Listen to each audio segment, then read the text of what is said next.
Welcome to 6 Minutes Sermon of Light-Bearers Fellowship's Church. Today, Pastor Luis Busa will share on the book of Luke, chapter 1, verses 31 to 38. And now, here is Pastor Luis with his message entitled, The Blessed Woman. Hello everyone. As we end our monthly theme for the month of May, which we have been going through the examples of many other women in the Bible, because it was Mother's Day this month. I'm going to end this month also with talking about another particular woman in the Bible. Her name was Mary. And, just some things about Mary that we know. We know that she was a young teenager, right? As we read Luke chapter 1, we see that she's a young teenager.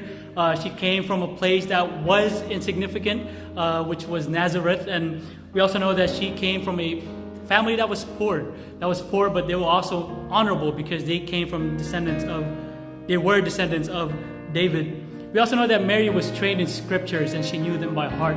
And so she knew that God had promised a coming Messiah. And, about this time or prior to this 400 years, God was silent and no scriptures, no new scriptures were being written, no prophets had spoken. And then now we come to verse 31 of chapter 1 when Gabriel, the angel, appears before Mary and he says this. He says, "And behold, you will conceive in your womb and bear a son, and you shall name him Jesus. He will be great and will be called the Son of the Most High. And the Lord God will give him the throne of his father David." And if you go down to verse 34, this is Mary's response. She says, "How can this be, since I am a virgin?" And so we see Gabriel the angel appearing before Mary and telling her that she's about to bear this son. Not just any son, but the Son of the Most High, the Messiah that she herself had been expecting. And so she asked, how can this be? Because she was a virgin. She, with this question of Mary, she wasn't doubting or questioning God's ability to do what he can do.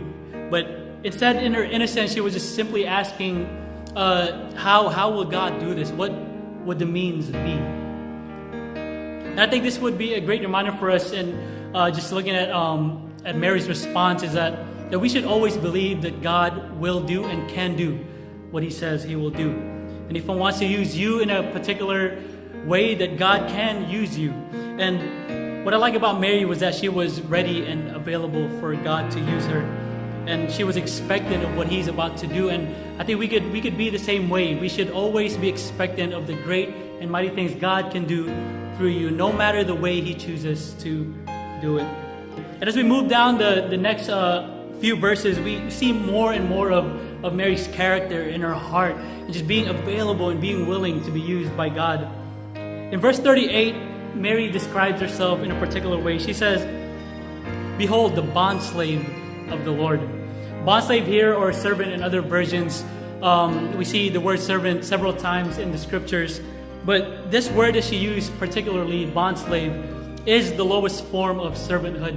And what does that say about Mary? What is she exemplifying here? What is she showing is that she's showing total submission to God, to God's will. And I want to ask you, how is your submission to God's will? What we must understand is that Mary's submission here to God's will wasn't just momentary. It wasn't just this time when she had an engagement or encounter with Gabriel the angel, but her submission to God's will was not momentary, but it was her way of life. And that should be a reminder for us also that our submission to God's will, even though it may be hard sometimes, even though that we would get caught up in so many different things, we get busy or we neglect it, that we should always be ready and we should be submissive to God's will. And I mean, just look at Mary's life, just being a young teenager, a young girl, already living a life of total submission to God. And I believe that just knowing that we don't have any excuse to not be submissive to God's will. And I believe that our faith as believers must be stretched. And so that's why I asked the question again, how has your submission been to God, to God's will?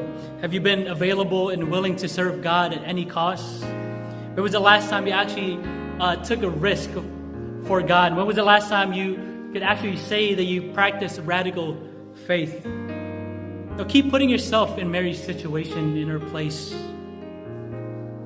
Mary did not allow anything to hinder her faith, to hold her back from being used by God.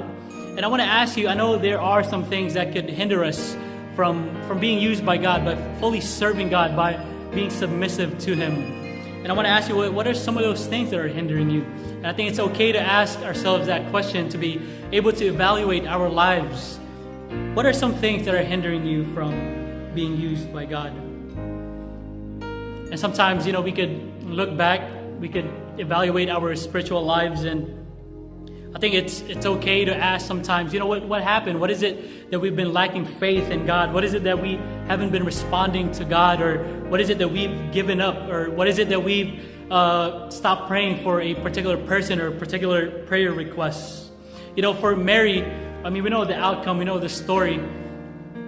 Mary simply believed God and submitted to His will. And I want to ask you, I want to encourage you, and we could learn a thing or two from Mary's example.